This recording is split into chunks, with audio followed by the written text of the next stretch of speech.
আজ 25-এর রাত একটি ইসমে আজম পড়লে মনের সকল আশা আল্লাহ তাআলা পূরণ করে দিবেন।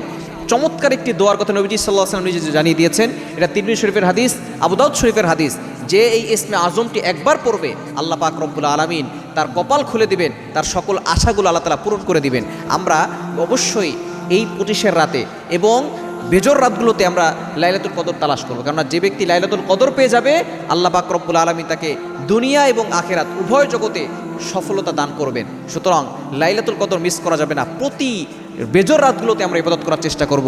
এই 25-এর রাতে অবশ্যই যদি আপনি একটা ইসমে আজম পড়তে পারেন আল্লাহ পাক রব্বুল আলামিন আপনার সকল মনের আশাগুলো পূরণ করবেন। একবার এক সাহাবী এই বাক্যগুলো পড়ছিলেন, নবীজি সাল্লাল্লাহু আলাইহি ওয়াসাল্লাম বলছেন সে যে বাক্যগুলো পড়েছে এটার ভিতরে ইসমে আজম আছে এবং যে ইসমে আজম পড়ে দোয়া করবে আল্লাহ পাক রব্বুল আলামিন তার সেই দোয়াটাই কবুল করে নেবেন। তিরমিজি শরীফের হাদিস 3475 নম্বর হাদিস, নবীজি সাল্লাল্লাহু আলাইহি ওয়াসাল্লাম জানিয়ে দিয়েছেন দোয়াটি হচ্ছে আল্লাহুম্মা ইন্নী আসআলুকা বিআন্নী আশহাদু আন্নাকা আনতাল্লাহ লা ইলাহা ইল্লা আনতা আহাদুস সামাদুল্লাযী লাম ইয়ালিদ ওয়া লাম ইউলাদ ওয়া লাম ইয়াকুল লাহু কুফুয়ান আহাদ।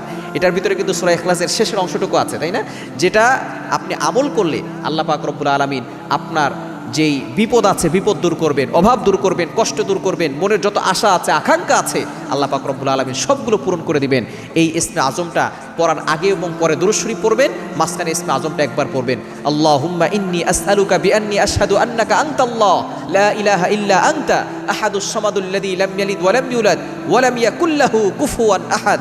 এটা পরে আপনি আল্লাহর কাছে দোয়া করবেন, দেখবেন আল্লাহ তাআলা আপনার সকল চাওয়া পাওয়াগুলো কবুল করে নেবেন।